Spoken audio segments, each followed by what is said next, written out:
Boa noite, gente. Espero que estejam bem seguros. Vou conversar com vocês sobre os fatos da semana. O pronunciamento do Bolsonaro já como um reflexo, um ponto de inflexão diante do peso do 29 de maio. Rebater os principais pontos do Bolsonaro no pronunciamento mentiroso de um verdadeiro psicopata e mostrar que ele segue apostando na desinformação durante a pandemia, no momento em que o país vê uma desaceleração da vacinação e chega a mais de 470 mil mortos.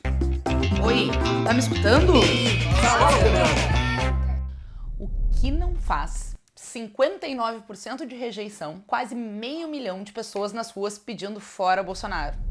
Sinto profundamente cada vida perdida em nosso país. Mas lágrima de crocodilo não nos enganam. Lamenta profundamente 1 ano e 2 meses depois na televisão, mas segue acelerando uma política negacionista e antivida. Aliás, Bolsonaro, a gente não esquece. O vírus chegou, está sendo enfrentado por nós. Os laboratórios não tinham que estar interessados em vender pra gente?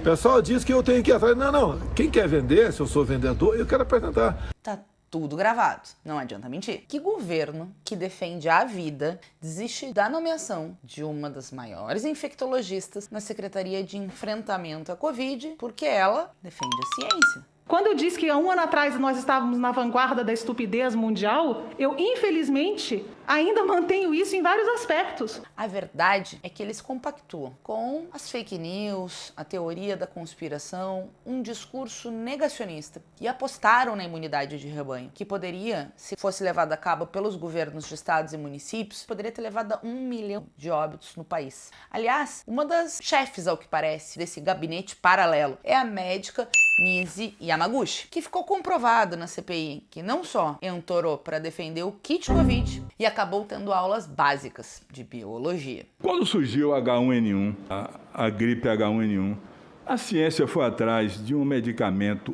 antiprotozoário ou antiviral? Não, foi um antiviral? Antiviral. Afinal, só uma negacionista pode recomendar o uso de cloroquina, que já foi comprovado não só não ser eficaz, como ser danoso à saúde, que é um medicamento usado na malária causada por um protozoário, indicar esse mesmo medicamento para enfrentar o Covid-19 causado por um vírus. Eu ia perder esse paciente ou outro de jeito nenhum.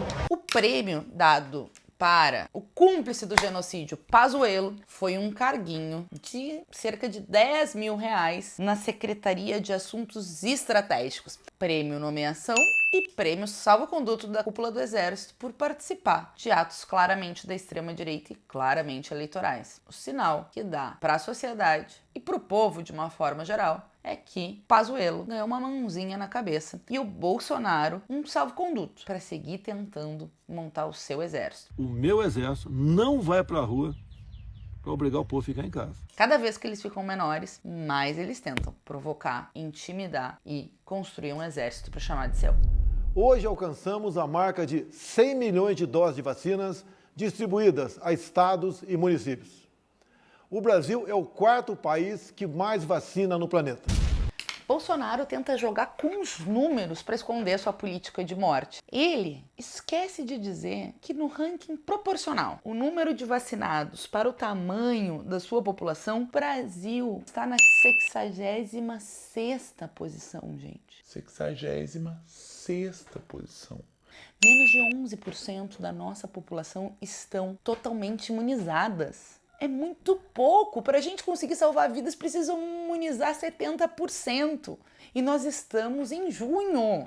É muito pouco. Ainda mais sabendo que o Bolsonaro não respondeu 53 pedidos. Propostas de vacina. 53, gente. E-mails, eles não responderam. O Brasil podia ter agora 100 milhões de brasileiros duplamente vacinados se o governo não tivesse boicotado a vacina da Pfizer e da Coronavac.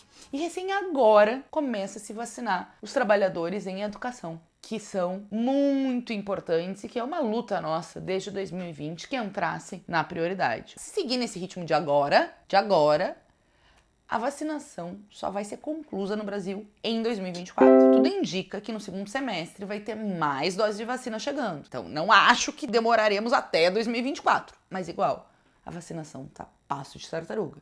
E nós temos uma terceira cepa, a da Índia, mais letal ainda que a de Manaus e mais contagiosa. Para mostrar como poderia ser diferente, tem a cidade de Serrana, que é uma cidade pequena no interior de São Paulo. A partir da vacinação em massa, eles reduziram em 95% o número de óbitos. E o Reino Unido, que já vacinou horrores, chegou agora a um dia que não se registrou morte alguma por Covid-19. Como isso?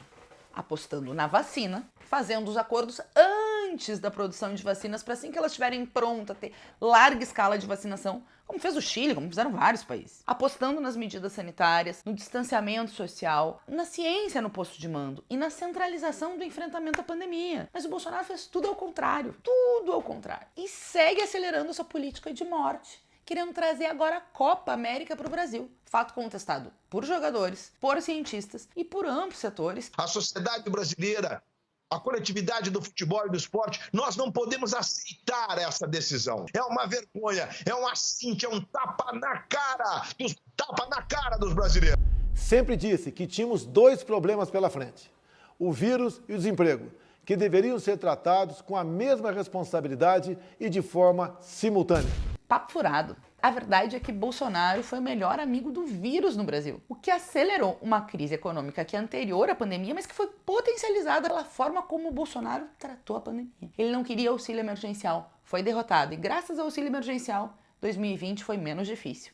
Esse ano que começou sem auxílio, porque graças da caneta BIC do Bolsonaro, ele tirou o auxílio emergencial em janeiro, fevereiro e março, aumentou a fome, o desemprego. O Brasil hoje tem 34 milhões de pessoas, entre desempregados, desalentados, aqueles que desistiram de procurar emprego, e aqueles que fazem bico, mas bicos, trabalhos intermitentes insuficientes a ponto de nem chegar a um salário mínimo. 100 milhões de brasileiros em algum tipo de insegurança alimentar. E o que diz o genocida para os que apelam para o auxílio emergencial? É só ir no banco, fazer empréstimo. Chega. Basta. Como dizem os colombianos, quando o governo é mais letal que o vírus, é preciso ir às ruas. Ficar quieto, ficar em silêncio e se dizer pseudo-neutro é fortalecer o genocida e é, portanto, ser cúmplice desses crimes que estão acontecendo com o nosso povo. Tudo é político, inclusive o silêncio travestido de neutralidade.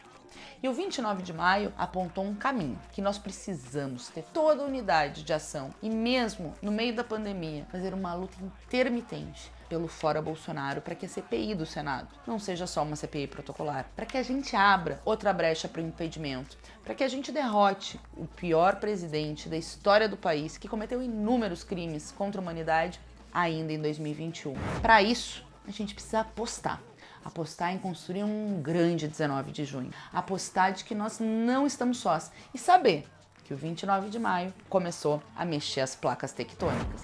Nós sabemos que nenhum governo cai de podre. Nos cabe o desafio de hoje, até o dia 19, chamar o amigo, o vizinho, chamar a família, com máscara, com álcool gel, com distanciamento social. Não sairemos da luta até derrubar esse governo criminoso. Encontro vocês nas ruas do Brasil. Eles querem que alguém que vem de onde nós vem seja mais humilde, baixa a cabeça, nunca revide, finja que esqueceu a coisa toda, querem que ele se... Se tu gosta do Fala Fernanda, curte, compartilha, te inscreve para que a gente siga junto.